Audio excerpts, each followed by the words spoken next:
Bismillahirrahmanirrahim. Amalan pasca salat, zikir. Sub pembahasan doa dalam Al-Quran. Doa dalam Al-Quran.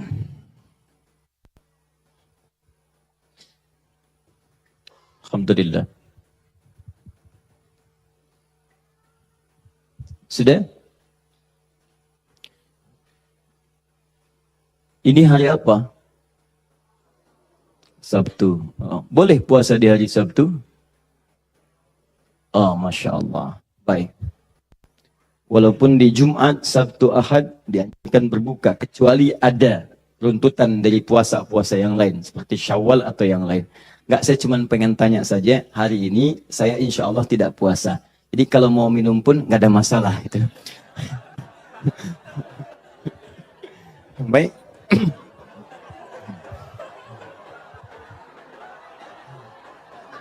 Masya Allah. Jazakallah khair.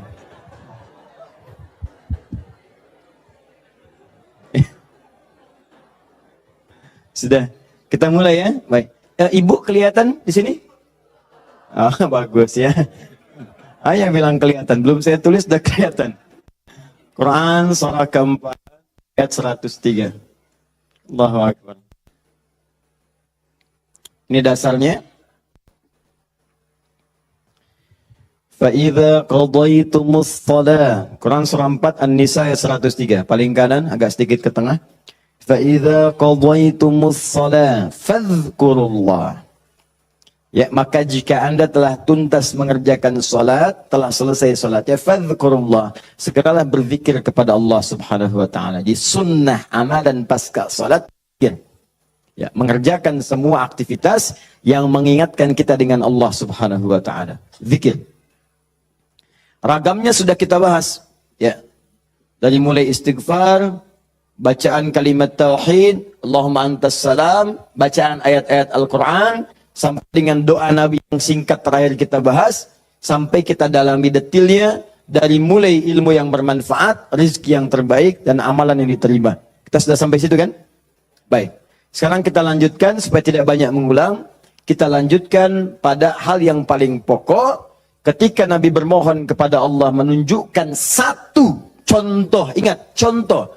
Di Nabi itu sifatnya, ada langsung membimbing doa, ada diberikan doa contoh, yang dengan doa itu maksudnya tidak harus sama seperti itu. Kalau kebutuhannya beda, boleh minta yang lain. Tapi akan lebih bagus baca dulu standar doanya, baru tambahkan minta kepada lain-lainnya. Bisa. Kita turunkan misalnya. Kalau Anda punya kebutuhan pasca salat, ingin berdoa, boleh. Apa dalilnya? Di Ibnu Majah itu, nomor hadis 925. Nabi berikan doa standar. Allahumma inni as'aluka ilman nafi'a wa rizqan thayyiba wa amalan mutaqabbal. Minta ilmu, awas, yang bermanfaat. Minta rizki yang berkah dan mohon diterima amalannya. Ilmu bermanfaat, rizki berkah, diterima amalan. Tiba-tiba Anda punya permintaan spesifik misalnya. Ustaz, saya seorang ibu, sekarang sedang mengandung. Pengen kandungannya itu Ustaz diberkahi oleh Allah. Pengen lahirannya lancar, pengen normal, pengen baik. Apa doanya? Apakah boleh berdoa setelah itu? Boleh. Karena tadi doa yang disampaikan itu standar dari Nabi yang pokok, yang memberikan contoh. Maksudnya silahkan berdoa, apa saja minta. Kalau nggak kepikiran doa, minta doa dengan yang standar ini. Itu maksudnya. Jadi tidak harus terbatas dengan doa itu, tapi jadikan sebagai patokan doa, setelah itu minta yang lain-lainnya. Paham? Baik. Nah sekarang saya ingin ajarkan, ada isyarat dalam Al-Quran, bagaimana supaya doa kita mau minta apapun selama baik, menurut Allah itu akan cepat dikabulkan. Seperti apa mintanya? Yuk, saya turunkan dulu satu, kita pelajari dasarnya dulu ya. Quran surah ke-7, ayat 23, dasarnya dulu. Nanti baru masuk kepada doanya. 2 Quran surah ke-28, misal ayat ke-16. Tiga, kita ambil misalnya Quran, surah, puncaknya langsung, 39, ayat 53. Lalu masuk kepada doa-doanya misal.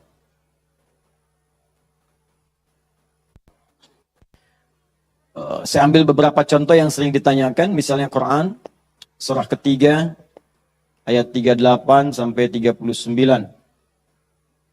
Ditafsir dengan Quran, surah ke-19. Dari ayat ketiga misalnya sampai ayat ke-15 ya.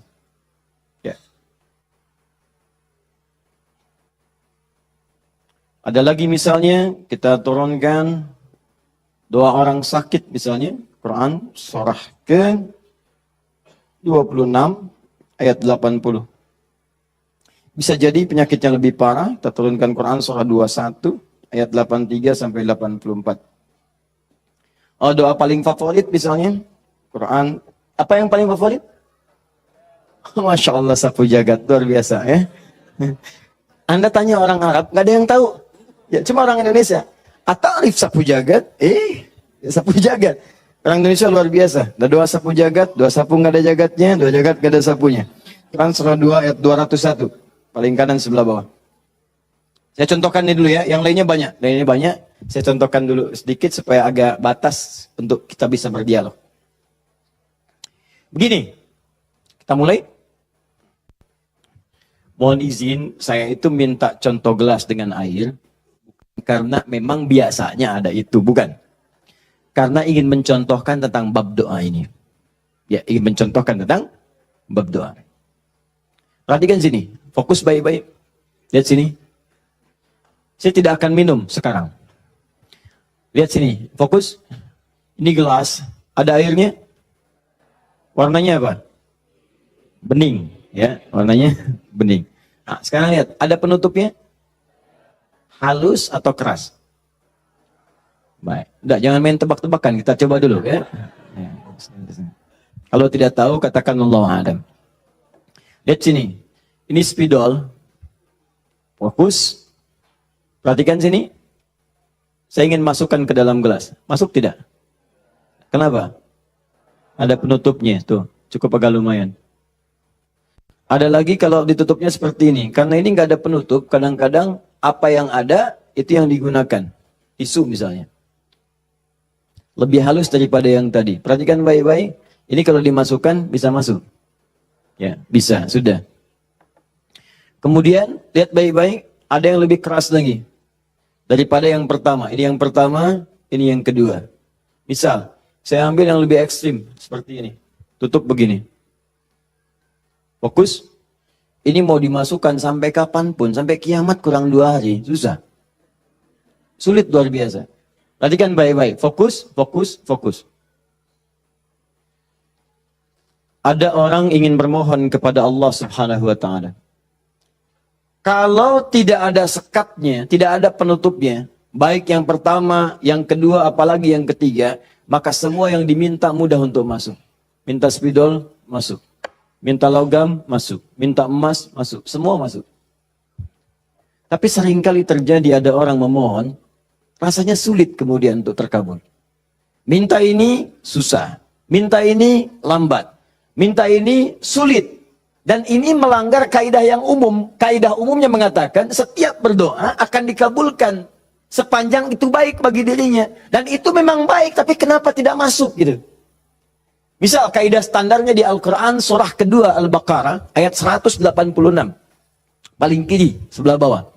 Wa idza sa'alaka 'ibadi 'anni fa inni qarib ujibu da'watad da'i idza da'an falyastajibu li wal yu'minu bi la'allahum yarshudun. Kata Allah, Muhammad sallallahu alaihi wasallam, sampaikan kepada umatmu, jika kalian nanti ingin mencari Allah, kamu ditanya, ada yang ingin mencariku, mencari Allah. Katakan padanya, enggak usah dicari, saya dekat. Itu memberi harapan. Saya sering sampaikan makna kalimat ini. Anda cari tanya panitia, mana ustadznya? Dijawab ustadznya, belum ada berita. Dengan yang kedua, jangan khawatir Pak, sudah dekat. Mana yang paling menenangkan? Sudah dekat. Sudah dekat. Nah, ketika ada yang bertanya padamu, Muhammad, saya ingin mendekat kepada Allah. Jawab, usah repot, Allah dekat. Silahkan kau mendekat kepada Allah, dan Allah akan dekat dengan kita, silahkan. Psikologis memberikan harapan. Dan umumnya, orang yang mendekat kepada Allah, umumnya, itu punya dua kepentingan. Kalau bukan bertobat dari maksiat, yang kedua, punya permohonan ingin disampaikan. Makanya sebelum diungkapkan itu, dijawab oleh Allah. Saya tahu, paling hambaku kalau mau datang, mau minta. Silahkan cek. Besok mau ujian, malam tahajud. Padahal kemarin enggak. Ya. Besok lamar pekerjaan, malamnya istighfar. Kemarin kemana aja, John? Ya. Selalu seperti itu. Minta. Kata Allah. Lihat kalimatnya. Ujibu da'watad da'i idza da'an. Kapanpun hambaku minta, aku akan kabulkan. Jadi rumus doa itu kalau diminta dikabulkan. Jadi nggak ada doa yang tidak dijawab sepanjang yang diminta itu baik. Sepanjang yang diminta itu maslahat. 3 sifat jawabannya. Diberikan seketika, jadi begitu dia meminta, seketika dikabulkan. Kalau dia membutuhkannya. Allahumma ya Rabb, Allahumma ya Rabb, Allahumma ya Rabb. Saya ingin berdakwah ya Allah dengan teknologi. Saya ingin niatkan ya Allah masuk ke ITB supaya dengan ilmu itu saya bisa mengembangkan teknologi untuk mendekatkan orang kepadamu. Minta dia malamnya, luluskan saya ya Allah. Besoknya keluar lulus. Kalau benar maslahatnya. Ada yang kedua. Ditunda itu sampai dia sanggup untuk menerimanya sebagai amanah kehidupannya. Tidak seketika dijawab. Tapi nanti ketika dia sanggup, baru diberikan. Karena kalau Allah berikan dalam hal tidak sanggup, tidak adil Allah. Karena Allah tidak memberikan ujian pada yang tidak sanggup. La yukallifullahu nafsan illa. Jadi sekali lagi sering saya katakan, kalau Anda sedang diuji, jangan mengeluh. Karena Anda pun dipercaya oleh Allah. Allah yakin dengan Anda, kenapa Anda ragu? Jadi kalau Anda sekarang punya musibah, punya ujian, di rumah tangga ujiannya berat. Entah di kantor misalnya ujiannya berat. Entah dalam kehidupan. Semuanya. Semua orang tidak ada yang tidak punya ujian. Semua diuji. Wala nabluwannakum bisyai, kata Allah. Quran surah kedua ayat 155. Semua yang hidup punya ujian. Dan sifat ujian itu tidak akan diberikan pada yang tidak sanggup. La yukallifullahu nafsan illa wus'aha. Kalau kamu nggak sanggup, saya nggak akan berikan, kata Allah. Jadi kalau ibu sedang punya ujian di rumah tangga, jangan mengeluh, Bu, seberat apapun, karena ibu itu sanggup.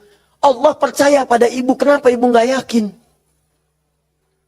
Antum punya ujian di kantor, berat rasanya Ustadz, betul memang berat, tapi Anda yang sanggup. Kalau ujian itu diberikan pada Adi Hidayat nggak sanggup. Anda hebat, kata Allah, kenapa Anda mengeluh? Ya Allah, kenapa saya? Ya Allah, ya emang kamu yang sanggup. Why me? Why not? Iya. Jadi semuanya itu ada ukurannya, nggak usah khawatir itu dengan itu semua. Ada takarannya, ya. Dan Allah itu punya sifat keadilan yang sangat luar biasa. Rizki adil, semua diberikan. Kadang-kadang itu nalar belum sanggup menalarnya. Yakin dulu iman, begitu iman hikmah datang. Kan dulu pernah saya sampaikan untuk analogi sederhana tentang cicak dan nyamuk. Masih ingat? Coba cicak, bagaimana beraktivitasnya? Merayap di mana? Dinding, makanannya apa? Yang paling utama nyamuk. Nyamuk apa aktivitasnya? Terbang. Nyamuknya punya sayap, cicaknya tidak. Kan pernah saya sampaikan, kalau nyamuknya punya akal dan jenius, cicak jadi mainan. Cicak di dinding, di dekat lampu. Cicak, kayak sini kalau berani. Alhamdulillah, hewan tidak diberi akal. Tapi bukan itu yang mau saya sampaikan. Keadilan Allah menjadikan cicak tetap mendapatkan makanan. Orang tua kita nggak punya banyak dalil. Cuman fitrahnya memberikan kepada kita gambaran-gambaran kehidupan. Dikatakan oleh mereka cicak-cicak diam-diam. Bayangkan, yang Allah tuntut cak merayap. Rayap aja. Mau diam-diam, mau biasa. Dicontohkan diam-diam aja merayap. Diam-diam merayap. Teruskan, datang seekor nyamuk. Ketika cicak merayap, datang seekor nyamuk. Bukan cicak yang mendatangi nyamuk, nyamuk yang mendatangi cicak. Siapa yang memberikan dorongan nyamuk datang ke cicak? Allah. Jadi kalau dia mengerjakan ikhtiar dari Allah, maka datanglah hasilnya. Cicak, kamu merayap aja. Begitu merayap, datang seekor nyamuk. Selanjutnya, silahkan. Ya. Tangkap. Selesai. Itu poin yang pertama. Jadi saya ingin berikan gambaran dalam kehidupan ada unsur keadilan yang diberikan oleh Allah Subhanahu wa taala. Jadi yang pertama tadi langsung diberikan, yang kedua ditunda dia saat sanggup menerimanya. Kalau nggak sanggup, nggak akan dikasih. Anda punya anak 5 tahun, ya, pengen minta hadiah pada Anda. Bobo, motor. Pengen minta motor. Anak 5 tahun pengen minta motor betan, dibelikan nggak? Ya, Anda mampu. Tapi pada saat itu, nanti nak ya, Bapak belikan motor yang hebat. Sekarang motor yang ini dulu, motor-motoran. Setelah itu, dia siap 2 tahun, 3 tahun, 4 tahun, 10 tahun ke depan diberikanlah motor itu. Apa karena Anda tak mampu memberi? Tidak, karena dia belum siap. Anda minta sekarang, tiba-tiba 10 tahun kemudian Anda dapatkan. Cuman saat dapat, Anda nggak sadar kalau itu tuh hasil doa Anda yang dulu. Itu. Kadang-kadang demikian. Anda pengen jadi dokter. Ujungnya kan dokter, masuknya pengen ke UI. Tiba-tiba keterimanya di Undip misalnya. Tapi kan jadi dokter juga. Anda pengen proyek yang besar. Dikerjakan sekarang, nggak dapat. Doa belum terkabulkan. Tiba-tiba 10 tahun kemudian, dapat proyek yang besar yang nilainya ternyata diakumulasikan 10 tahun ke belakang. Itu doa Anda. Kalau pengen bukti lebih dalam, betapa banyak orang tua yang berdoa sejak anaknya masih dalam kandungan. Pengen ini, pengen itu, dikabulkan setelah anaknya 20 tahun dia keluar dari kandungannya. Itu kan hasilnya. Makanya ketika anak sukses, kata Al-Quran surah ke-46 ayat ke-15, ada isyarat di sana. Kalau Anda sukses, jangan menilai dulu kesuksesan itu adalah hak Anda, kewajiban Anda, atau atas jasa Anda. Barangkali Anda cuma 30%, 70%-nya ibu yang dulu pernah menangis di keheningan malam. Ya Allah, jadikan anak saya seorang insinyur, ya Allah. Ya Allah, jadikan anak saya, ya Allah, orang yang soleh. Ya Allah, jadikan anak saya si fulan. Bapak Anda yang dulu cuma makan singkong, datangnya ke sawah, kemudian kerjakan segala rupa, ya Allah. Jadikan anak saya lebih hebat dibandingkan saya. Puluhan tahun yang lalu mereka bermohon kepada Allah, doanya terkabul puluhan tahun kemudian. Makanya ketika Anda berhasil, kata Al-Quran, jangan dulu merasa bangga, karena boleh jadi jasa terbesarnya jasa orang tua dulu. Makanya Ismail, perhatikan baik-baik. Ismail yang mendapatkan air zam-zamnya. Lihat. Bergerak kakinya. Gerak. Keluar. Tapi Anda jangan lupa, ketika Ismail kehausan, ibunya mencari air. Disimpan Ismail. Dia bergerak tangan kakinya. Karena kalau anak itu sudah mulai haus baik, pasti tangan kaki itu bergerak. Tapi air nggak keluar. Kapan air keluar? Setelah Sayyidah Hajar bolak-balik. Safa Marwah bermohon kepada Allah. Positif, berdoa, minta. Ketika kemudian bagian yang terakhir ketujuh itu berada kemudian di Marwah, tiba-tiba mendengar satu percikan air keluar. Kapan air keluar? Karena jejak kaki Ismail yang menendang kemudian ke arah pasir itu, malaikat mengepakkan sayapnya. Keluarlah. Kata ibunya, zam. Zam itu artinya kumpul jangan berhenti. Kumpul jangan berhenti. Kalau kumpul saja mungkin berhenti, ijma. Tahadda. Ini zam. Kumpul jangan berhenti. Sampai sekarang air itu selalu berkumpul, tidak pernah berhenti. Dikenallah dengan air zam-zam. Orang kebanyakan cuma minum zam-zamnya, tapi tidak pernah mendalami kisahnya. Di situ ada bakti orang tua, di situ ada sayang kepada ibu, di situ ada cinta kepada orang tua, dan sangat luar biasa. Poin ketiga, kadang-kadang meminta sesuatu yang A diberikan B oleh Allah. Karena boleh jadi, maaf yang dimintakan itu tidak ada maslahat untuk kita. Dalilnya Quran surah kedua ayat 216, paling kiri sebelah atas. Kutiba alaikumul qitalu wa huwa kurhul lakum. Diwajibkan bagi kalian berjihad, berperang dalam konteks perang, medan perang. Tapi ada juga konteks umum dengan rumus tafsir al-ibratu bi umumil lafzi la bi khususis sababi.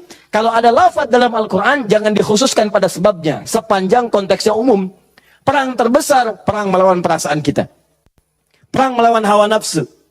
Perang melawan negative thinking, kadang-kadang negatif kepada Allah. Kenapa saya, ya Allah? Kenapa ini enggak berakhir, ya Allah? Kata Allah, hei, asa an takrahu syai'an fahuwa khairul lakum. Boleh jadi kamu enggak suka, tapi ini yang terbaik buat kamu. Kamu kan enggak tahu kapan wafat. Bukankah kalau saya belum kabulkan, kamu rajin tahajud? Kamu rajin puasa? Kamu rajin baca Al-Quran? Kamu kemana aja selama ini? Mau wafat masih sibuk dunia. Saya pengen yang terbaik untukmu sampai pulang ke akhirat. Dipaksa untuk mendapatkan itu. Kadang-kadang kamu pengen yang ini dunia, ini nggak bagus. Kamu pengen direktur, kamu maksiat banyak nanti di sana. Cukup level manager saja. Wa asa an tuhibbu syai'an fa huwa syarrun lakum. Kadang-kadang yang ideal yang dipengenkan itu nggak bagus kata Allah. Kenapa? Wallahu ya'lamu wa antum la ta'lamun. Karena Allah tahu masa depan engkau tidak. Anda punya anak 5 tahun sakit, dia kata dokter jangan makan apel. Jeruk boleh nggak dok? Boleh. Maka anak itu merengek, mama pengen apel, pengen apel. Kata mama jangan, nak gak bagus. Apel, dibelikanlah jeruk. Ini kan jeruk mama, bukan nak, ini jeruk rasa apel. Paham? Nah, jadi ini yang pertama, sifat doa itu kalau diminta pasti dikabulkan. Tapi ada segelintir orang yang ketika memohon, ternyata tidak mendapatkan bagian itu. Apa persoalannya? Perhatikan, hadisnya sahih. Sampai Al-Imam An-Nawawi mencantumkan ini dalam salah satu hadis di Al-Arba'innya. Thumma dzakara rajula. Awas, hati-hati. Yutilu safara. Thumma dzakara rajula. Yutilu safara. Ash'atha aghbara. Lalu Nabi mengisahkan tentang seorang lelaki yang menempuh perjalanan panjang sampai tampilannya penuh debu.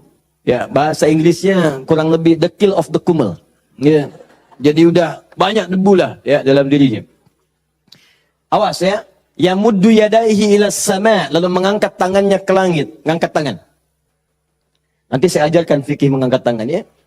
Fa yaqulu ya Rab, dan dia berkata ya Rab. Fokus sebentar. Orang ini kisahnya itu punya permohonan yang sangat berat ingin disampaikan. Penting permohonannya. Sangat pengen dijawab. Lalu dia melihat cara doa cepat dikabulkan. Di antaranya ada 3. Ada 3. 1, doa dalam perjalanan. Perjalanan pada ketaatan, bukan maksiat. Awas hati-hati, bukan perjalanan maksiat. Dan bukan jalan-jalan biasa. Awas hati-hati. Kau mau kemana? Mau ke Hawaii? Titip doa ya. Doa orang safar kan dijawab. Tuh yang umrah, yang haji. Gitu kan? Ya, itu yang dimintakan. Mohon, minta. Tapi kalau yang perjalanan maksiat, tidak. Bro, mau ke mana? Las Vegas. Titip doa ya. Itu belum dimohon, udah ditolak. Ya, belum dimohon. Jadi, 1, menempuh perjalanan panjang. 2, orang yang mengangkat tangan. Jadi, usahakan nanti saat berdoa itu biarkan mengangkat tangan. Nanti ada fikihnya. Ada yang cuma 1 jari misalnya, ya. Saat khutbah Jumat khatib ada. Ya, ada yang kemudian mengangkat tangannya, ada yang rendah, ada yang tinggi, ada yang posisi begini ada saat istisqa. Yang standar itu angkat kedua tangannya, ya sejajar dengan dadanya di sini, sejajar. Sini ya, dan nggak usah malu. Allah itu kan tidak akan malu untuk memberi. Justru Allah itu dalam hadis sahih, Allah akan merasa malu. Di sini bahasa kiasan, majas maksudnya. Membiarkan seseorang yang mengangkat tangannya kemudian dalam keadaan hampa, artinya tidak menjawab doanya. Dia ada seorang bertanya kepada Rasulullah, ya Rasulullah, bagaimana seorang berdoa mengangkat tangannya? Kemudian Nabi mengatakan, bagaimana menurutmu kalau ada seseorang meminta kepadamu menengadahkan tangannya begini? Ustaz, tolong Ustaz. Di depannya langsung begini. Dua-duanya begini. Kata orang ini, saya malu kalau nggak ngasih. Saya malu kalau nggak ngasih. Maka kata Nabi, Allah lebih merasa malu. Karena Allah itu sifatnya lebih dalam dibandingkan dengan hamba. Rahmannya, Rahimnya, Pemberinya, Wahabnya. Kata Nabi, Allah lebih merasa malu ketika membiarkan seorang mengangkat tangan memohon dan meninggalkan dalam keadaan hampa. Ya, jadi Anda mengangkat, itu biasanya sejajar dengan dada di sini yang standar. Kalau saya biasanya mendekatkan seperti ini. Dan menggabungkan di antara jemari di garis-garis yang ada ini. Kan garis kita itu kan ada garis kan? Kanan kiri. Ya, biasanya kalau saya mendekatkan begitu, kemudian menyatukan dan meluruskan, lalu bermohon kepada Allah. Ya, nanti ada lagi fikih yang lain, menghadap kiblat dalam keadaan berwudu ada. Tapi poinnya, mengangkat tangan. Ya, standarnya mengangkat sejajar dada. Boleh seperti ini renggang, boleh. Mau dirapatkan seperti tadi, boleh. Ya, saya memilih untuk yang merapatkan. Ya, silahkan, bebas. Yang penting, di sini ada dalil mengangkat tangan, boleh saat berdoa. Baik, 2. 3, memohon didahului dengan al-asma'ul husna. Memohon didahului dengan al-asma'ul husna. Masih ingat yang pertama tadi apa? safar, perjalanan jauh. Kedua, mengangkat tangan. Ketiga, dibuka atau didahului dengan al-asma'ul husna. Ya, awas fokus. Dalilnya apa? Langsung dari Al-Quran dan sunnahnya. Di Al-Quran misalnya, Quran surah ke-17. Sudah? Dari ayat 110-nya. Ketika Allah sampaikan, Qulid Allah awidu ar-Rahman ayyamma tad'u falahul asma'ul husna. Ada? Paling kanan, agak sedikit ke tengah. Qulid Allah. Hei, kalau kamu punya kebutuhan, panggil Allah. Panggil Allah. Bukan panggil dukun, bukan panggil paranormal, bukan panggil yang macam-macam. Panggil Allah, minta, karena Allah sudah janji. Allah sudah berjanji dalam kandungan kita. Di Quran surah ke-7 ayat 172. Wa idh akhadha rabbuka min bani adama min zuhurihim dzurriyyatahum wa ashhadahum ala anfusihim. Awas, alastu bi rabbikum? Qalu bala syahidna. Ketika Allah mengambil perjanjian pada setiap anak cucu Adam. Awas, hati-hati, sejak dalam masa kandungan. Ditafsir di Al-Arba'in, di hadis Nabi riwayat Abu Abdurrahman Abdullah bin Mas'ud radhiyallahu ta'ala anhu. Awas, nomor 4 posisinya di Al-Arba'in. Paling kiri sebelah atas. Disampaikan, inna ahadakum yujma'u fi batni ummi, kata Nabi, 40 yawman nutfah, thumma yakunu 'alaqah, thumma yakunu mithla dhalika mudghah, thumma yursalu ilaihi al-malak. Awas, fayanfukhu fihi ar-ruh wa yaktubu bi arba'in, yu'maru bi katbi arba'in. Ya bi katbi rizqihi wa ajalihi as'idun huwa am syaqiyyun. Awas, hati-hati. Dalam usia 4 bulan ditiupkan nafasnya. Awas, masuk ruhnya, ditiupkan ruh, bernafas dia, ditetapkanlah 4 hal, terjadilah perjanjian pada saat itu. Perjanjian pertama, alastu bi rabbikum, apakah engkau berikrar mau menjadikan aku sebagai Rabb? Siap? Apa? Kenapa menyebut Rabb? Padahal Allah bisa mengatakan begini, alastu ilahakum, alastu rahmanakum, tapi Allah mengatakan alastu bi rabbikum, bukankah aku Rabbmu? Rabb tidak disebutkan kecuali mengandung sifat rububiyah. Rububiyah itu perawatan, pengawasan, perhatian. Sifatnya yang paling pendek disebut dengan murabbi. Karena itu guru orang tua disebut murabbi. Karena orang tua memperhatikan, orang tua merawat. Kalau tanpa batas, perawatannya cepat, perhatiannya dalam, hilangkan kalimat mimnya, muncullah kalimat Rabbnya. Maka Allah disebut dengan Rabbun. Kalau kita meminta, Allah lebih cepat pemberiannya dibandingkan dengan hamba. Dan tidak ada batas. Rabbun, Rabbun, Rabbun. Makanya setiap kita minta, disebutkanlah kalimat Rabb itu. Silakan cek, setiap permintaan ada kalimat Rabbnya. Rabbana atina fid dunya hasanah, wa fil akhirati hasanah, wa qina adzabannar. Rabbana zalamna anfusana, rabbighfirli wa liwalidayya. La yukallifullahu nafsan illa laha ma wa 'alaiha mak. Rabbana la tu'akhidna in nasina aw akhtana. Jadi kenapa disebutkan kata Rabb itu memberikan isyarat, seakan-akan mengatakan begini, maukah engkau berikrar menjadikan aku, bersaksi aku sebagai Tuhan, nanti yang saat engkau hidup, aku akan perhatikan kau. Aku akan berikan kebutuhanmu. Aku akan sembuhkan kalau sakit. Aku akan penuhi apa yang kau minta. Akulah Rabb. Dengan sifat rububiyahnya. Makanya setiap Anda minta, Rabb, Rabb, Rabb, Rabb, Rabb, Rabb. Jelas? Saya kembalikan. Ketika Anda memohon kepada Allah, dahulukan dengan al-asmaul husna. Qulidu Allah, panggil Allah, minta. Kalau ada masalah minta, ya Allah, maaf ya, bukan bikin status. Bukan bikin status. Diuji dengan musibah yang dibikin status. Aku tidak menduga akan seperti ini.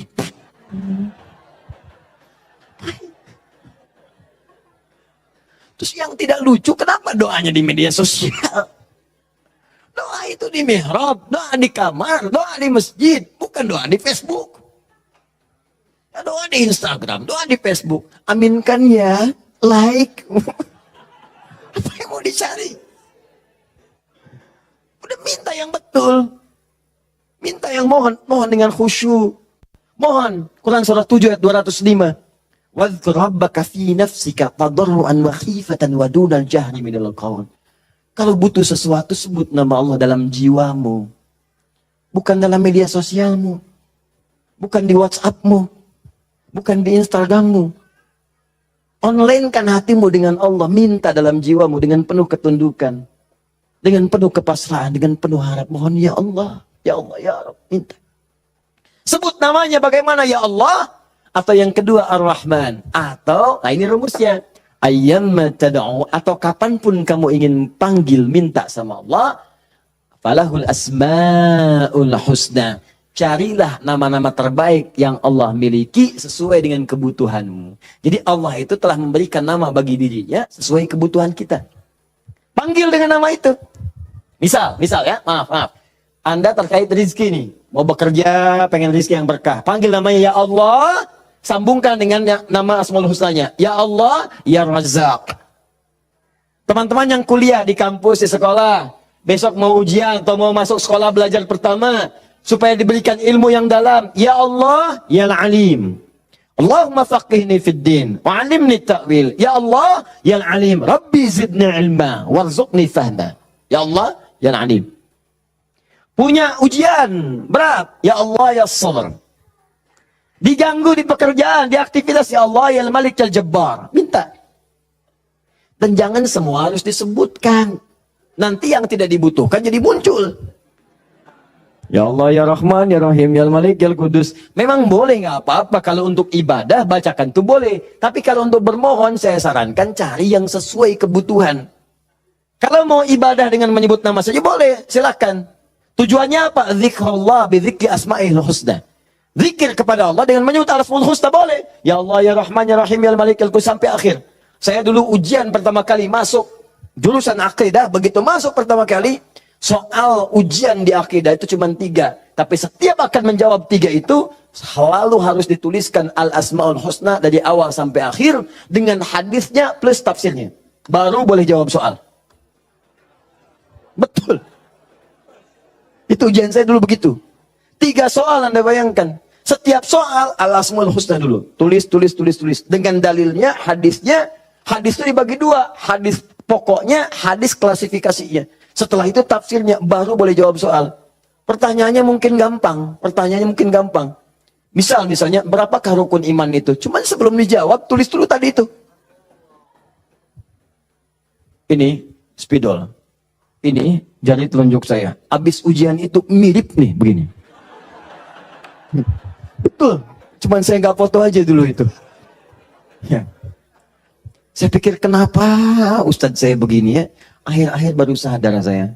Allahu Akbar. Rupanya beliau ingin menanamkan kedekatan kita dengan Allah dimanapun berada.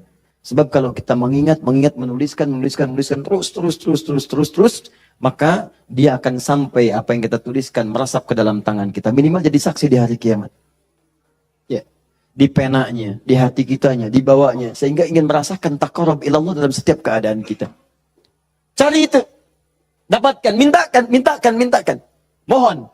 Nah, 3 syarat ini terpenuhi di orang tadi. Perhatikan. Perjalanan jauh, dia tempuh. Sampai tadi banyak debu. Angkat tangan, diangkat. Yamudu yadayhi ilas sama.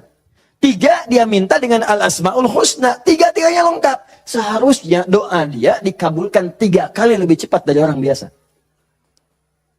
Karena 3 hal tadi dipenuhi. Qurannya ada, hadisnya ada. Bahkan Sayyid Sabiq itu pernah menulis kitab Al-Aqaidah Al-Islamiyah. Dalam bab Al-Asma'ul Husna disebutkan hadis. Hadisnya populer. Hampir kalimat-kalimat tauhid di kitab-kitab hadis ada hadis ini. Seorang setelah menunaikan salat kemudian berdoa kepada Allah Subhanahu wa taala di samping Nabi sallallahu alaihi wasallam. Dia berkata, "Allahumma ya Allahul Ahad. Ya Allahul Ahadus Samad, alladzi lam yalid wa lam yulad wa lam yakul lahu kufuwan ahad. Allahumma ighfirli."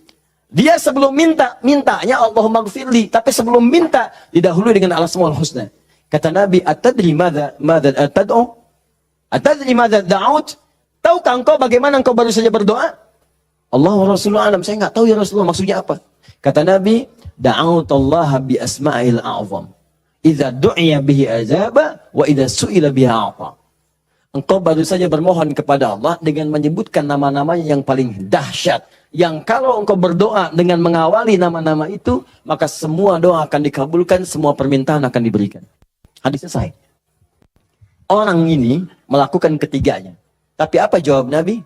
Allahu Akbar. Dia sedang menempuh perjalanan jauh, dia sudah mengangkat tangannya ke langit, dia menyebut ya Rab, ya Rab, ya Rab. Kata Nabi, anna yustajabu lidzalik. Bagaimana doamu bisa dijawab? Bahasa singkatnya, mustahil dijawab, mustahil dijawab. Mintalah kamu begitu sampai kiamat kurang 2 hari. Gak akan dijawab. Gak akan dijawab. Dia ada orang sudah mengerjakan 3 amalan dahsyat, tapi doanya gak dijawab. Kenapa dia?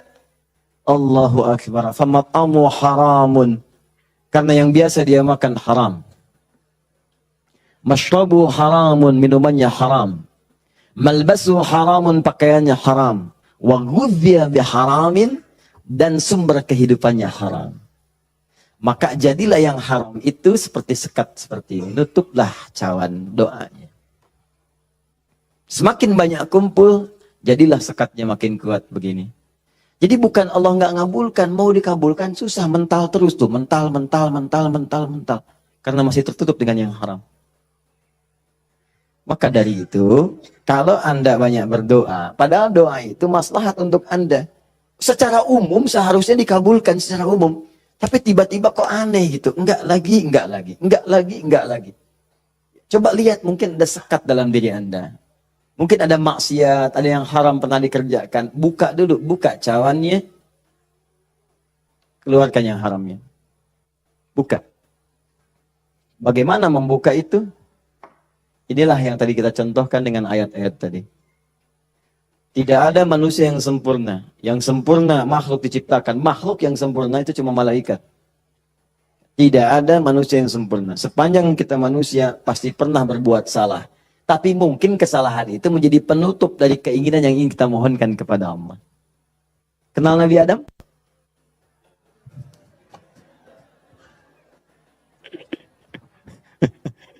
Alhamdulillah. Habis puasa dapat Lailatul Qadar, kenal Nabi Adam. Nabi Adam itu manusia pertama yang diciptakan. Kemudian ditempatkan di surga. Surga miniatur, tugas pokoknya sebagai khalifah. Bukan surga yang akan kita tinggali nanti. Secara singkat, di surga itu diberikan 2 sifatnya, baik sebagai nabi ataupun sebagai manusia. Untuk pelajaran bagi kita anak cucunya. Disebut Bani Adam, semua anak manusia yang lahir sampai dengan nanti kiamat menjelang, itu semua anak cucu Adam. Ingat ya, disebut Bani Adam. Bani itu anak cucu sampai habis. Bani anak cucu. Jadi semua berasal dari Adam. Jangan pernah dengarkan, jangan pernah mau menyimak kalau ada orang mengatakan manusia bukan berasal dari Adam. Kalau ada yang mengatakan manusia berasal dari monyet, nggak usah dengarkan. Bilang aja, kalau Anda berasal kecil, jangan ngajak-ngajak saya. Ya, Bani Adam. Nah, ketika dimasukkan ke surga, maka nikmat surga itu kan diberikan, jaminan kan, Nabi kan dijamin kan, Rasul dijamin kan, maka langsung dimasukkan. Tapi di situ dilatih sifat kemanusiaannya. Apa sifat kemanusiaannya? Quran surah kedua ayat 35. Wala taqraba hadhihi syajarata fatakuna minadh zalimin. Awas. Wa qulna ya Adam uskun anta wa zaujukal jannah. Kami firmankan, Adam, kamu dan pasanganmu, istrimu masuk ke dalam surga. Wa kula minha haitsu syi'tum ragadan haitsu syi'tum. Silakan nikmati semua kenikmatan di surga. Wala taqraba. Tapi jangan dekati ini. Jangan sentuh yang ini. Hadhi syajarat, pohon yang ini. Sentuh pun gak boleh, mendekat gak boleh. Awas. Jadi nanti ada yang dahsyat, larang itu larang. Perintahnya ada yang mendekat pun gak boleh. Apalagi dikerjakan. Zina, perintahnya wala taqrabu zina, jangan dekat-dekat. Jadi kalau ada perintah dalam Al-Quran jangan dekat-dekat, berarti dosanya gede, besar. Mendekat ya gak boleh. Kalau dikerjakan makin dahsyat dosanya. Makanya zina masuk ke dalam sab'ul mubiqat, 7 dosa besar. Dekat-dekat aja nggak boleh. Nah, cuma psikologi masyarakat sekarang itu, kalau nggak boleh dekat-dekat, makin penasaran. Itu yang jadi masalah. Makanya di Quran itu seringkali tegas. Kerjakan jahanam, kerjakan neraka. Harus begitu. Karena ada orang itu kalau dilarang suka penasaran. Nih, lubang, jalan. Di lubang ini ada buaya. Lompatnya tinggi. Ada tulisan di sini, hati-hati, dilarang nengok. Lewat. Apa sih ini? Penasaran. Oh, Gitu. Jadi kalau masih begini, kadang pengen dilihat. Ganti kalimatnya. Nengok, wafat.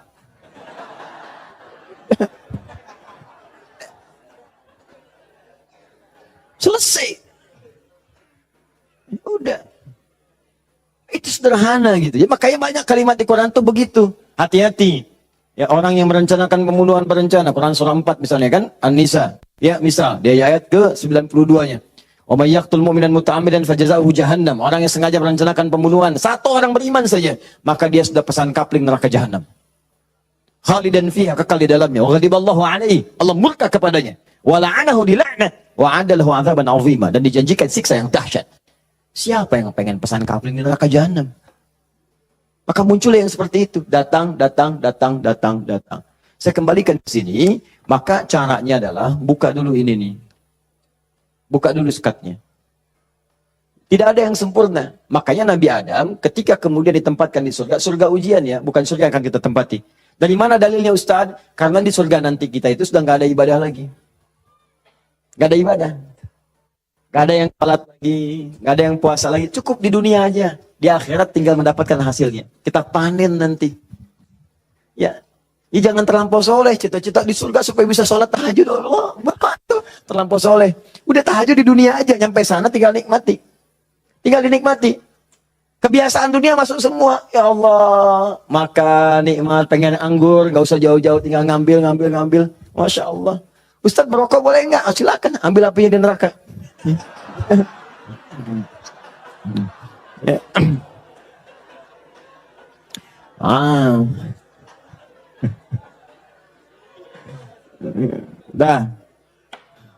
Jadi Allahu Akbar, Allah astagfirullah. Jadi teman-teman sekalian, ke situ kemudian turun ke bumi, jadi ujian. Digodalah oleh setan. Waswasalahum syaitan. Digoda oleh setan. Singkatnya ketika digoda itu, kemudian godaan itulah yang menjauhkan Nabi Adam dan pasangannya dengan Allah Subhanahu wa taala. Turunlah terpeleset turun ke bumi. Singkatnya jadi pelajaran itu. Perhatikan baik-baik. Ini yang mau saya sampaikan. Ketika Nabi Adam, padahal beliau Nabi, sifat Nabi itu maksum. Kenapa diperkenankan oleh Allah berbuat salah pada saat itu dengan sifat kemanusiaannya? Padahal beliau Nabi. Awas hati-hati. Ternyata bukan karena sifat kenabiannya, tapi sebagai contoh bagi anak cucunya yang bukan Nabi, yang tidak punya sifat maksum.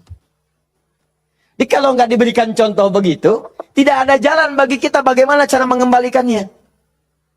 Makanya dibuat kisah dalam Al-Quran itu, disampaikan, bukan dibuat kisah. Kisahnya ada, disampaikan ke kita. Diberitakan. Ini dulu Adam dengan sifat kemanusiaannya salah. Padahal dia Nabi, maksum, bisa dijaga oleh Allah. Kenapa diperkenankan salah? Untuk menunjukkan ibrah, pesan kepada kita, kalau salah, begini cara kembalinya.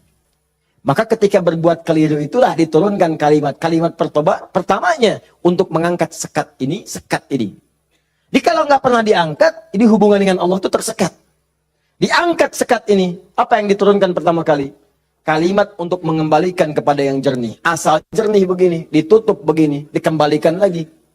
Sesuatu yang dikembalikan ke awal dengan cara yang baik disebut dengan tabayatubu. Sifatnya disebut dengan taubah. Awas. Hati-hati. Maka Allah turunkan kalimat pertama ketika turun ke muka bumi. Kalimat pertamanya, Quran surah kedua ayat 37. Fatalaqqa Adamu min rabbihi kalimatin fataba alaihi. Maka Allah turunkan kalimat taubat. Taubat itu maksudnya kembali kepada jalan yang baik. Tadi tersekat, buang sekatnya, balikin lagi ke awal. Ya, fataba alaihi, maka diterimalah jalan kembalinya itu. Kalau sudah balik lagi silahkan, pengen apa aja diberikan. Minta. Maka apa kalimat taubat yang pertama kali itu? Disebutkanlah di Quran surah ke-7 tadi, ayat 23. Rabbana zalamna anfusana wa illam taghfir lana wa tarhamna lanakunanna minal khasirin. Itulah kalimat pertama untuk membuka sekat-sekat yang haram dan maksiat saat kita merasa ingin kembali ke jalan yang benar. Maka ulama sebagian menyimpulkan kisah ini menunjukkan pesan bahwa tidak ada manusia yang sempurna. Kadang-kadang banyak yang berbuat maksiat. Kalau pernah salah, memang kita nggak sempurna. Tapi sifat kemanusiaan kita menunjukkan kita mesti tobat. Sebab ada makhluk sempurna yang nggak kenal salah, malaikat. Makhluk salah nggak kenal benar, jadi nggak kenal tobat, namanya setan. Ada makhluk tengah-tengah, kadang benar, kadang salah. Ketika salah dia kembali kepada yang benar, namanya manusia. Jadi bedanya manusia dengan malaikat, malaikat nggak pernah salah, manusia salah. Bedanya manusia dengan setan, setan salah nggak mau tobat, manusia salah pasti tobat. Jadi kalau ada manusia salah nggak mau tobat, patut ditanya, ini manusia atau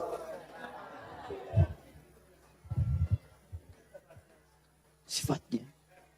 Jadi kita mesti tanyakan, lihat di cermin. Kalau Anda pernah punya salah, pasang cermin yang besar, tanya, kamu ini manusia apa setan? Manusia. Setan. Manusia. Setan. Saya manusia. Saya mesti tobat. Kamu kalau nggak tobat sekarang, wafat kamu. Tuliskan. Nggak tobat, wafat. Tuliskan. Sujud Anda. Bangun malam. Minta. Nangis, nangis, nangis, nangis, nangis. Minta. Tobat. Kalimat itu. Makanya setelah kalimat itu dibacakan, baca, muncullah kemudian ayat 26, 27-nya itu. Ya bani Adama, la yaftinannakumus syaitanu kama akhraja abawaikum minal jannah. Hei anak cucu Adam, anak cucuku, disebut anak cucu. Jadi kisah tadi itu buat kita yang bukan nabi, bukan rasul. Jangan sampai kamu digagalkan oleh setan, digoda setan. Seperti dulu bapak ibumu, kakek nenekmu, dipelesetkan begitu. Kamu jangan sampai terjadi seperti itu lagi. Kalau kejadian, begini cara pulangnya. Makanya kalau ingin berdoa, pertama kali sebelum meminta, lulus ujiankah, lancar rizkikah, damai di rumah tangga, buka dulu skatnya. Supaya apa yang kita minta mudah masuk semuanya. Jelas? Buka. Kalimat pertama standarnya, Rabbana zalamna anfusana wa illam taghfir wa tarhamna lanakunanna minal. Ini yang paling standar, dosa standar. Ya, dosa standar itu jangan dipahami harus dilakukan, tidak. Ya, kalau dikerjakan, begini awal membuka sekatnya. Paham? Secepat. 2, agak naik level dosanya. Ini satu contoh dosa ini agak besar yang ini. Bahkan dosanya bisa lebih dahsyat. Kalau direncanakan, diniatkan. Misal, maaf ya, maaf.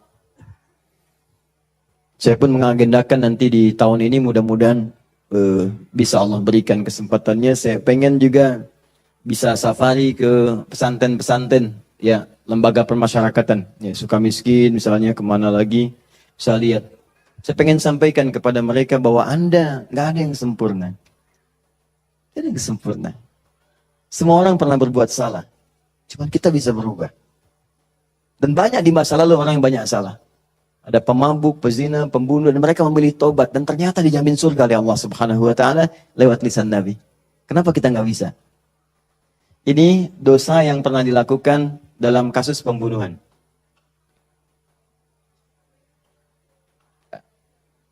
Kalau yang ini tidak sengaja, sifatnya tidak sengaja.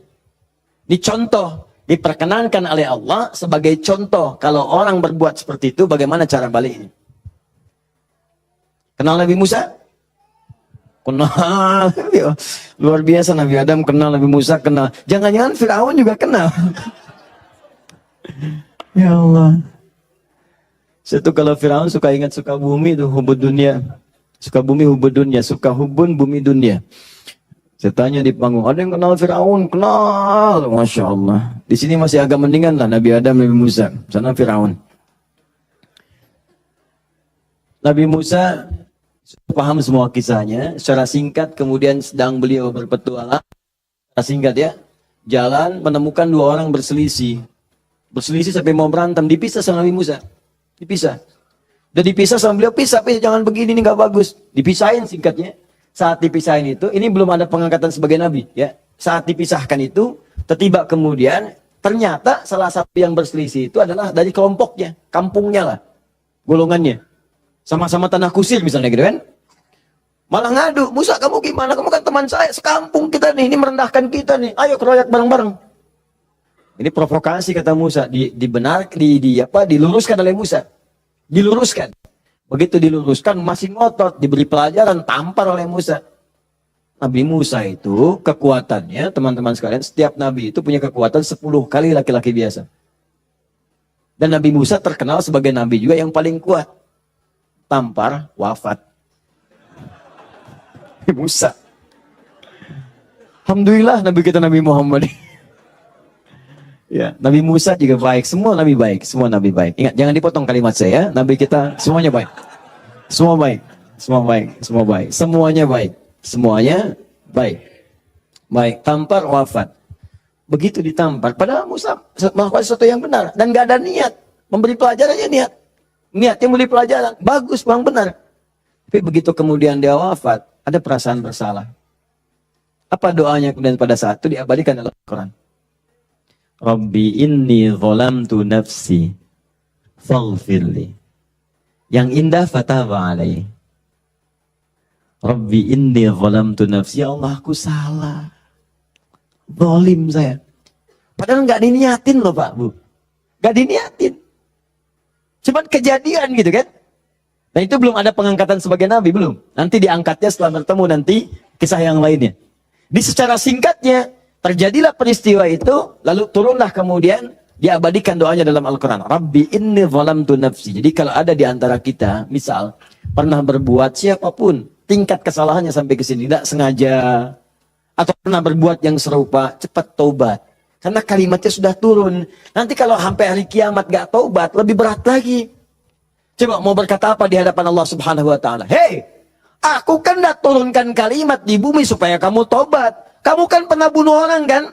Tanggal sekian, jam sekian, kamu kejar-kejar, kamu tembak, kamu bom, kamu bunuh, kamu tusuk, kamu pukul, kamu macam-macam kan? Ada semua rekamannya terbuka. Aku turunkan kalimat tobat lengkap dengan kisah tuntunannya. Kenapa kamu nggak tobat? Mau jawab apa? Allah sudah kasih cara pulang tapi nggak digunakan. Allah nggak salah kan di situ. Diturunkan kalimatnya dan bahkan dijamin fataba alaih, diampuni oleh Allah. Ayo balik lagi. Makanya 2000 tahun setelah Nabi Musa lahir Nabi Muhammad SAW, itu di antara sahabat-sahabat yang jadi sahabat terbaiknya, kan dulu banyak yang hobinya juga begitu, jahiliyah.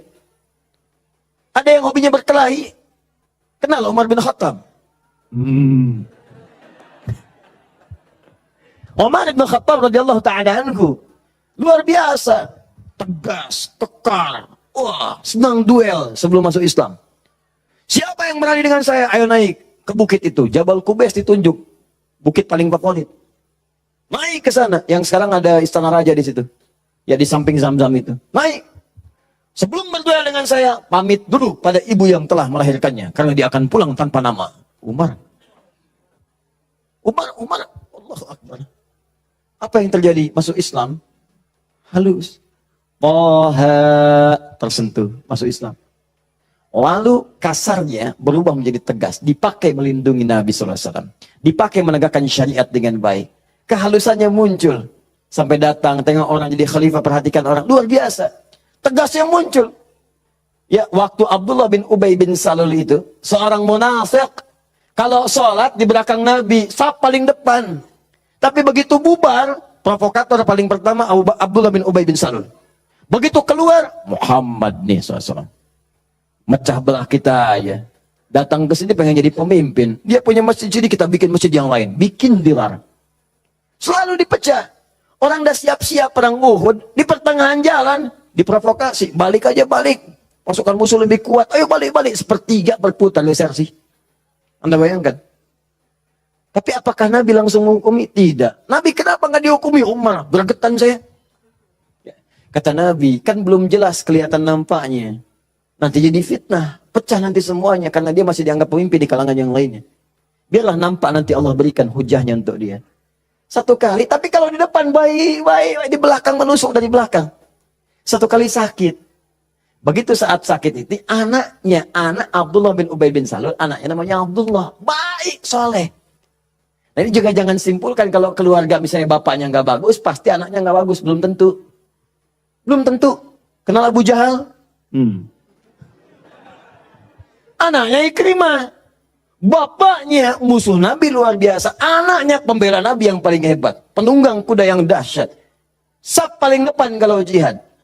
Sampai Nabi itu dengan menghormati Ikrimah tidak pernah menyebut Abu Jahal di depan Ikrimah. Jangan singgung bapaknya. Jangan. supaya anak ini dalam ketenangan. Abdullah bin Ubay bin Salul, anaknya taat, namanya Abdullah juga. Sakit, bapaknya datang kepada Nabi. Ya Rasulullah, bapak sakit, kata Nabi, ya berikan ini. Kasih air, berangkat, pulang sana. Katakan dari Nabi. Datang, senang pulang. Ya abati, papa ini dari Nabi. Apa sih Muhammad? Lempar, habis. Sampai sekarat, disampaikan, datanglah Nabi ke rumahnya. Tapi nanti saat turun surat Taubah itu untuk dilarang menyolatkan. Begitu datang ke tempatnya, apa yang dikatakan? Manjanya luar biasa. Ya Rasulullah, itu di depan Abu Bakar, ada Umar dan yang lain-lain. Ya Rasulullah, biarkan aku wafat dengan mengenakan jubah terluarmu.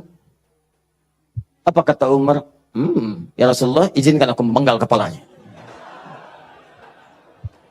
Itu cuman jubah aja kok, pakai aja, pakai. Dia meninggal. Itu Abdullah bin Ubay bin Salul. Hidupnya begitu meresahkan, wafatnya begitu kolokan. Ya. Tapi habis. Nah, jadi yang pertama itu, coba, udahlah, banyak yang tobat. Umar jadi bagus. Tukang begal, Jundub bin Junadah. Wah, sekampung begal tobat. Jadi dai, sekampung jadi soleh semua. Saking dahsyatnya, kampung itu dikenal di kemudian hari. Namanya Ghifar. Sampai dikenal dengan Abu Dzar al-Ghifari. Sampai Al-Imam An-Nawawi mengutip hadisnya di Al-Arba'in itu nomor hadis 18. Ya, Jundub bin Junadah. An Mu'adz bin Jabal wa Jundub bin Junadah radhiyallahu taala anhu qala Rasulullah sallallahu alaihi wasallam, ya, ittaqillaha haitsu ma kunta wa atfis sayyatil hasanata tamhuha. Aina al-hadis? Mana hadis? Mana Qur'annya? Apa yang antum kerjakan tiap hari? Ngitung lagi. Mana bekal antum tuh pulang? Minimal sehari satu hadis. Ambil. Walaupun nggak hafal hadis, kan nggak mesti hafal. Baca hadisnya, lihat terjemahannya, amalkan isinya. Buka konsepnya. 57 hadis, kitab iman. Tiap hari baca satu. Antum pebisnis, keluarkan hadis-hadis bisnis. Tiap hari satu. Kalau Al-Quran hafalkan. Satu hari, satu ayat, tak apa-apa. Pulang punya hujah di hadapan Allah. Ini tiap hari ngitung-ngitung dunia. Wafat tinggal semua. Apa yang mau antum ambil? Berharap surga lagi. Takutlah kepada Allah. Mulai yang baik. Jundub bin Junadah taubat. Dikenal dengan Abu Dzar al-Ghifari. Puncaknya, mungkin ada orang pernah juga lebih daripada ini. Dia berzina, dia mabuk, dia macam-macam. Pokoknya mengoleksi dosa lah. Ya, orang ngoleksi mobil, orang ngoleksi musab, dia ngoleksi dosa. Jadi kalau nggak berdosa itu nggak enak. Kamu ngapain aja, si fulan sudah begini. Oh, masa besok saya lakukan yang lebih daripada itu. Jadi ngoleksi dosa, tumpuk dia. Yang begini pun, itu masih diberikan kesempatan Allah dengan oleh Allah diturunkan satu kalimat. Yang kalau dikerjakan, diamalkan isinya, diterima tobatnya. Turunlah Quran surah 39 ayat 53 tadi. Qul ya ibadiyalladzina asrafu ala anfusihim la taqnatu min rahmatillah. Muhammad katakan pada hamba-hambaku yang dosanya sudah israf. Israf itu melebihi dasar cukup. Lebih. Mubazir. Banyak. Datang ke pernikahan, ada prasmanan, orang sekali dia 10 kali. Israf. Balik. Israf. Ini ada israf dalam dosa. Itu pun kalau mau taubat, kata Allah, la taqnatu min rahmatillah. Dari rahmat Allah. Inna Allah yaghfirudz dzunuba. Allah ya Rahman. Allah ya Rahim. Allah akan mengampuni semua jenis dosa sepanjang kau mau taubat. Di kadang-kadang Allahnya sudah pengen ngampunin, manusia yang nggak pengen. Fir'aun kan gitu, kurang apa lagi diutus 2 nabi langsung. Musa dengan Harun, idhaba ila fir'auna innahu tagha. Quran surah 20 ayat 43 sampai 44. Musa Harun pergilah ke Fir'aun, dia sudah mulai menyimpang. Faqula lahu qawlan layyina la'allahu yatadhakkaru wa yakhsha. Katakan kepadanya dengan lembut, mungkin dengan kelembutan itu dia sadar dan mau bertobat. Enggak mau. Musa, gua kan Tuhan yang gede, ana rabbukul a'la. Marah, nantang, mau bunuh dan sebagainya. Sudah, selesailah dia tenggelam di lautan. Ya, jadi mumi. Teman-teman, ini jadi gambarannya, buka dulu skatnya. Kalau dibuka, ini yang terakhir, kalau dibuka begini, ternyata bukan cuma skatnya, dalamnya kotor. Kotor. Kalau ini kan masih bersih, diminum juga bisa. Masa sih Ustaz? Betul, contoh, bismillah. Alhamdulillah. Ini ya. Bersih. Tapi kalau kotor, siapa yang mau minum? Tidak ada. Maka kalau minuman bercampur kotor, di sini ada kotoran misalnya kan? Ya, maaf. Masuklah kotoran yang sudah bernajis, kotor. Apakah mungkin akan diminum? Tidak. Yang dilakukan pasti akan dibuang dulu, cuci dulu. Jadi kadang-kadang sekatnya sudah dibuka, tapi haramnya belum keluar. Memang tobat dari dosa-dosa, misalnya, mohon maaf, dosa untuk menipu, awas, dosa pencurian, tobat betul, cuman barang yang dicuri dikembaliin dulu. Dosa dari ngutangin orang, betul, dosanya tobat, cuman utang bayar lunas dulu. Bukan bermusafah kemudian lunas dosanya, tidak. Lunas utangnya, tidak. Maka ada hal-hal tertentu yang ketika saat dilakukan, sekatnya mesti dibuka, yang kotornya mesti dikeluarkan. Tobat dari dosa musyrik, tobat bagus. Cuman keris yang dimusyrikan, pedang yang dimusyrikan, batu-batu yang dimusyrikan, buang dulu. Buang dulu. Tato-tato, gambar-gambar. Kan? Aku tuh kalau melihat Lionel Messi, rasanya main bola aku jadi bagus deh. Sampai dibikin tato misalnya. Musyrik. Hati-hati. Musyrik. Buang. Taubat, buang dulu. Begitu sudah dibuang, nanti Anda akan lihat. Kerjakan amal soleh. Jadi jika yang salah itu hilang, yang soleh muncul. Kalau sudah yang soleh muncul, Anda nggak minta pun dikasih. Nggak percaya, silahkan buktikan. Bedakan rasanya, rasakan bedanya, dan pasti akan terasa bedanya. Akan lain. Demi Allah saya katakan akan lain. Paham ini? Nah, jadi sebelum meminta, saya harap, coba Anda kerjakan dulu ini. Setelah itu silakan minta, mohon. Usahakan kalau minta, pertama punya wudhu ya. Ini dianjurkan, disunahkan. Dalam setiap keadaan. Jadi usahakan wudhu itu selalu ada. Kalau batal, nggak sempat air, tayamum. Ya, saya mendengarkan guru-guru saya, ulama-ulama, salafus saleh, orang-orang saleh, membiasakan berwudhu. Saya coba ikutin, ternyata manfaatnya luar biasa. Dan jadinya di kebiasaan. Jadi kalau kita nggak berwudhu, nggak enak. Ya, wudhu. Kalau Anda biasakan seperti itu, nah biasa nanti saat berdoanya enak. Ya, pertama, wudhu dengan baik. Kedua, pastikan semua aktivitas kita dikerjakan dengan yang halal. Jadi jangan pernah sentuh yang haram-haram. Pakaian, jauhkan dari yang haram. Makanan, perangkat itu jauhkan dari yang haram. Nanti ada kenikmatan tersendiri. Kedua, yang ketiga, menghadap ke arah kiblat kalau mampu. Kalau tidak, seadanya. Ya, seadanya saja. Nah, misal, mohon maaf, sedang di pesawat, kan? Apalagi jadi pilot, ya kan? Menghadap ke arah kiblat. Jadi bahaya, gitu kan? Nah, jadi sesuaikan, sesuai dengan keadaannya. Minta, jadi pertama apa? Punya wudhu. Kedua, bersihkan dari yang haram, yang tidak baik. Yang ketiga, kalau mampu menghadap kiblat. Kalau tidak, seadanya kemudian meminta. Ya, lalu yang keempat tadi, masih ingat? Dengan al-asmaul husna. Yang kelima, angkat tangannya. Kalau memang di situ diperkenankan mengangkat tangan. Nanti kalau sudah seperti itu, silakan pilih doa-doanya. Ini doa yang sudah menikah, yang kemudian belum mendapat keturunan. Ini doanya. Quran surah ketiga, ayat 38-39, tambah Quran surah 19, ayat 3-15. Kalau bisa dilakukan di mihrab. Jadi di rumah bikin mihrab. Nggak harus ada ruangan. Sehamparan sejadah, kalau memang ruangannya terbatas, sehamparan sejadah, tapi minta dengan benar. Ya, minta dengan benar. Dan yakin kepada Al-Quran. Ya, yakin, sama Allah aja, yang lain jangan disebut. Ya Allah, kata Ustaz Ali Hidayat, berdoa di mihrab, dikabulkan. Saya nggak usah disebut. Mintanya kepada Allah, minta dengan keyakinan janji di ayat-ayat itu. Saya pernah ajarkan ini pada beberapa kawan dan alhamdulillah selama ini 100% Allah berikan. Ada yang 8 tahun diberi keturunan, dari sekian tahun ya. Tapi yang paling indah ketika disampaikan, udah 8 tahun Ustaz, saya udah sekian tahun Ustaz. Sampaikan, nih saya tuh bukan karena saya bilang, tapi saya belajar dari Quran katanya seperti ini. Coba deh yakin sama Allah, minta. Nggak lama tuh, sekian tiba-tiba Masya Allah pada nangis saja.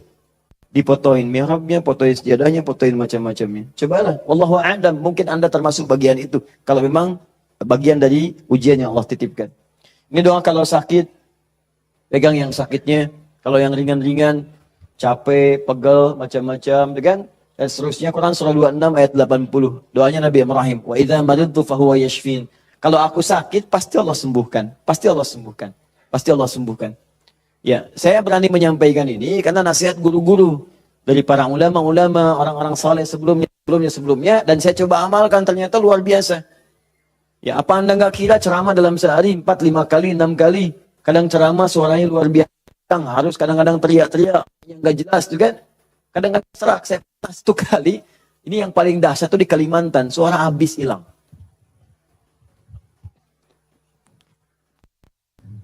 Seperti itulah. Pokoknya nggak ada suara. Hilang. Hilang. Hilangnya itu sore. Jam 5, setengah 6. Ngisi ba'da maghrib. Anda bayangkan? Kebayang? Baik. Jadi ngisi ba'da maghrib hilang jam 5, setengah 6. Apa yang saya lakukan? Saya ingat ayat ini. Saya pegang aja. Pegang, wa idza maridtu fa huwa yashfin, wa idza maridtu fa huwa yashfin. Ya Allah, kalau saya sakit pasti Engkau sembuhkan. Engkau yang titipkan tugas ini, Engkau yang berikan perangkatnya, Engkau yang amanahkan, Engkau pasti akan berikan kemudahan. Fa idza maridtu fa huwa yashfin. Minta air hangat ya, minta minum, terus minta lagi. Apa yang terjadi? Allahu Akbar. Begitu masuk kepada maghrib, keluarlah suara itu. Pertama mirip-mirip Allah yarham almarhum Ustaz Arifin Ilham. Ya, agak serak-serak. Ba'da Isya, keluar semua. Keluar. Habis ceramah, hilang lagi. Itu betulan. Habis ceramah, hilang lagi. Istirahat malam. Besoknya ada lagi. Saya bersyukur sekali kepada Allah. Sampai saya bingung bagaimana cara bersyukur yang terbaiknya. Ternyata ya Allah, terima kasih menjaga tadi malam saya supaya nggak banyak ditanya orang. Suara habis, istirahat kita, besoknya ada lagi. Itu hal yang paling luar biasa berkesan. Biasanya kalau orang sudah dalam kondisi yang sangat darurat, tiba-tiba Allah tolong, kan ada keindahan tersendiri kan? Indah, itu luar biasa. Makanya kadang-kadang kalau belum dijawab, jangan dulu marah. Mungkin Allah memberikan anugerah terindah yang belum pernah engkau miliki. Paham ya? Maka berdoalah dalam jiwamu, sentuhlah ia tepat di hatimu, maka ia akan jadi milikmu untuk selamanya.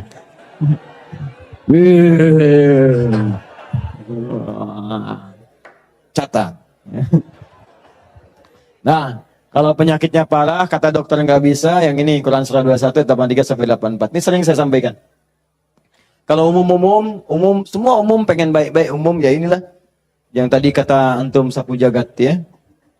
Berarti banyak di Quran doa supaya anak misalnya rajin sholat, keluarga bagus, turunan baik, doa sejak dalam kandungan. Ada sebuah, saya pernah sampaikan kok, dalam keterangan yang cepat ya.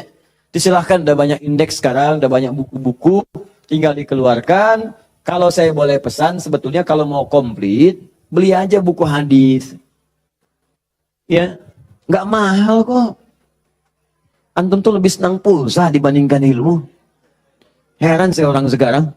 Dulu orang ketemu ulama minta doa, sekarang minta foto. Aduh, sampai saya juga kepikiran apa nyetak aja yang banyak ya. Ustaz minta foto nih, Ustaz minta foto nih gitu. Aduh. Allahu Akbar, astagfirullah. Nah, ini teman-teman sekalian, itu barangkali yang sekiranya bisa disampaikan. Jadi dengan itu saya ingin tunjukkan bahwa insya Allah selama kita hidup, Allah pasti akan mudahkan, kecuali yang kita persulit. Jadi kalau sudah diberikan kemudahan, jangan dipersulit. Paham ya? Baik, saya coba jawab dulu satu di antara ini. Nanti saya sudah punya channel khusus untuk menjawab-jawab pertanyaan. Sudah kami siapkan. Jadi mohon izin, saya ingin umumkan nih, karena ada tanya-tanya juga. Kita sekarang ingin mencoba memberikan yang terbaik untuk berdakwah untuk masyarakat. Jadi untuk channel kita ada 2 channel sekarang. Ya, pertama Akhyar TV. Akhyar sekarang sedang dalam masa perbaikan penyempurnaan untuk tampilan TV yang seutuhnya. Ya, jadi untuk sekarang belum tayang dulu. Jadi nanti kita perbaiki dulu karena kita pengen nih benar TV seutuhnya. Dia 24 jam nanti ada tayangan TV. Kita sudah siapkan konten-konten sekarang ini. Jadi nanti ada anak-anak penghafal Quran. Kalau orang bedah rumah yang macam-macam, nah ini bedah rumah para penghafal Quran misalnya. Nah, ada bagaimana cara yang si fulan bisa hafal padahal dia terbatas otaknya misalnya ya, kata medis. Ada yang ini kita siapkan. Ada talk show, ada yang keluar, ada yang macam-macam. Jadi nanti begitu dia tampil lagi, kita launchingkan juga secara meluas. Nanti akan jadi TV yang nyata, betul, 24 jam nanti ada agenda yang tayang. Nah, untuk yang sifatnya terbatas, nanti ada Adi Hidayat Official yang di YouTube. Ya, Adi Hidayat Official itu nanti Itu biasa kalau kultum yang ringan-ringan atau menjawab pertanyaan. Ya, pertanyaan-pertanyaan nanti kita jawab satu-satu lewat situ. Jadi kadang-kadang mohon maaf ada beberapa pertanyaan tapi sulit disampaikan. Saya memahami itu, saya sangat memahami. Ya, dan mohon izin, saya berusaha semaksimal mungkin memberikan waktu yang terbaik. Saya pulang dakwah masih jam 11:30 malam, saya lihat ada surat masuk. Begitu ada surat, Masya Allah panjang. Saya bilang staf saya, minta telepon orang ini. Telepon, kita bicara. Sampaikan. Ada yang bisa dijawab via WA, kita jawab. Dan seterusnya. Tapi memang agak banyak, jadi tidak semuanya kita bisa kemudian jawab secara langsung. Nah, untuk tanya jawab ini, nanti ada 3. 1, kita jawab di lokasi kalau memungkinkan. 2, di official. Yang 3, setiap bulan kita akan sediakan insya Allah waktu 2 kali dalam sebulan. Ya, di Kamis pekan ke-3 dan Kamis pekan ke-4. Kalau tidak ada halangan, saya sediakan khusus dari mulai pagi jam 10 sampai dengan ke asar. Tapi tempatnya mungkin di Bekasi, akan disediakan ruang untuk silaturahim atau konsultasi. Jadi kalau Anda mau datang, ya datangnya di waktu itu, jangan datang di waktu yang lain. Mungkin akan sulit kemudian untuk bertemu dengan saya. Jadi saya sediakan di waktu itu, kadang ada yang datang, kemudian juga di waktu-waktu yang saya tidak ada, itu yang kadang-kadang saya sedih. Di situ kadang saya merasa sedih. Ya, datang tapi tidak ada gitu sayanya. Jadi saya coba perbaiki yang sepanjang saya bisa lah, saya maksimalkan. Ya, jadi itu poinnya. Jelas ya? Saya sudah jelas, mudah-mudahan bisa dipahami. Dan ini saya jawab dulu deh satu supaya bisa tuntas. Assalamualaikum warahmatullahi wabarakatuh, Ustaz. Assalamualaikum warahmatullahi wabarakatuh. Saya seorang supir dari sebuah bank konvensional. Mau nanya apakah gaji saya termasuk dalam riba? Nah, apabila saya zakatkan sudah bersihkah gaji saya? Ya, saya salat nafilah dikerjakan berapa rakaat dan waktu yang dikerjakan kapan? Manfaat dari salat tersebut apa? Maaf ya, satu kertas ini saja cukup untuk saya jawab untuk hari ini. 5 pertanyaan dari sini saja. Yang lain nanti saya inikan di official. Baik ini, kalau Anda ragu dengan sesuatu, maka cari yang meyakinkan. Sudah, itu jelas hukumnya.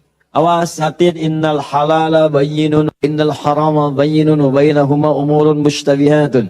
Ya, yang halal itu jelas, yang haram itu jelas. Di antara keduanya ada yang syubhat. Rumus syubhat itu tanya dulu kejelasannya. Kalau memang tetap gak jelas, maka tinggalkan, itu lebih bagus. Paham ya? Saya kerja Ustaz di bank konvensional, bagaimana hukumnya? Kalau ada ribanya haram hukumnya. Kalau kemudian tidak mendapati yang lain dan darurat hidup ada di situ, maka sifat daruratnya muncul. Tapi darurat sifatnya sementara, bukan sementerus. Jadi sambil di situ antum mencari pekerjaan lain. Ya ada di bank syariah misalnya, ada yang lain misalnya, silahkan masuk ke situ. Yang ininya kemudian antum kurangi itu persatu sampai dapat yang baru itu, tinggalkanlah yang meragukan di situ. Paham ya? Ya itu hukumnya jelas sekali. Kemudian salat nafilah. Nafilah itu betul, salat nafilah hukumnya sunnah. Ya banyak jenisnya, kapan waktunya, bagaimana ragamnya. Contoh, ada yang siang sampai ke malam, namanya rawatib. Hadisnya At-Tirmidzi nomor hadis 586. Ya ada berapa bilangannya, yang pokok ada 12. Misal, apa bunyinya? Bunyinya kurang lebih, qala Rasulullah SAW. Ya perhatikan baik-baik teman-teman sekalian. Man shalla isnata asyrata raka'atan, siapa yang salat 12 rakaat fi yaumin wa lailatin, dari siang sampai malam. Arba'an qabla dhuhri, 4 rakaat sebelum zuhur. Raka'ataini ba'daha, 2 rakaat setelahnya. Raka'ataini ba'dal maghrib, 2 rakaat setelah maghrib. Raka'ataini ba'dal isya, 2 rakaat setelah isya. Raka'ataini qabla subuhi, 2 rakaat sebelum subuh. Rumusnya 4 sebelum zuhur, 2 setelah zuhur 6, 2 setelah maghrib 8, 2 setelah isya 10, 2 sebelum subuh, jadi 12 rumusnya. 12. Kalau tak mampu 12-nya, misalnya zuhur, boleh. Hadisnya dari Ibnu Umar, mengerjakan 10 rakaat karena tak mampu 12-nya. Maka dihitung pahalanya sama karena keadaan yang sangat darurat itu. Tambah lagi misalnya ada sunnah. Sunnahnya mutlak, bukan masuk rawatib. Tapi dia masuk, ada yang sebelum salat fardu. Misal, salat sunnah misalnya qobliyah asar, sebelum asar. Sifatnya bukan rawatib, mutlak. Tapi dikerjakan sebelum asar, jadi qobliyah. 4 rakaat di Abu Daud dari Ibnu Umar radhiyallahu taala anhuma. Apa bunyinya? Rahimallahu imra'an shalla qabla al-'ashri arba'an. Allah merahmati seseorang yang salat sebelum asar 4 rakaat. Hadisnya sahih. Ada lagi sebelum maghrib, Cuman ini tidak terlampau ditekankan, kecuali dalam kondisi yang memang dibutuhkan. Apa bunyinya? Bima makna qala Rasulullah sallallahu alaihi wasallam wa sadaqa Rasulullah kama qala. Perhatikan kalimatnya, sallu rak'ataini qabla al-maghrib wa la tattakhidhuha sunnatan. Silakan salat 2 rakaat sebelum maghrib, tapi jangan dibiasakan. Wala tattakhidhuha sunnatan, kata para ulama hadis, di antara maknanya sebetulnya tidak terlampau ditekankan salat ini. Cuman kalau sedang ada kebutuhannya silakan lakukan. Apa contohnya? Misal, contohnya dalam keadaan sedang di Masjid Al-Haram, ya. Masjid Al-Haram itu fadilahnya banyak. Kemudian orang juga banyak yang tawaf. Sudah adzan, Allahu Akbar, Allahu Akbar, adzan. Tawaf, masih tawaf berlangsung. Antum zikir sudah, baca Quran sudah, masih ada waktu.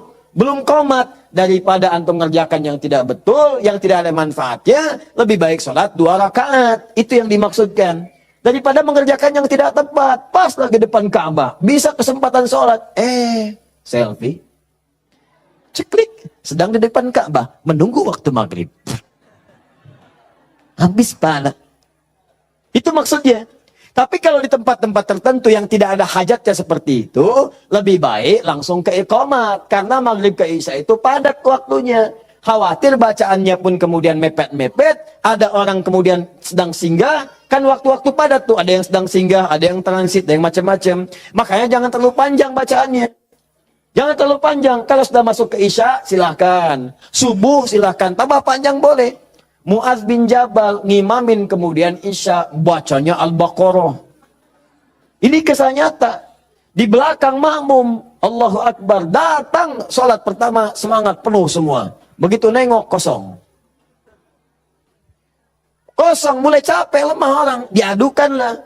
Oh, Mu'adz dikata Mu'adz, munafik semua, munafik. Marah mereka disebut munafik.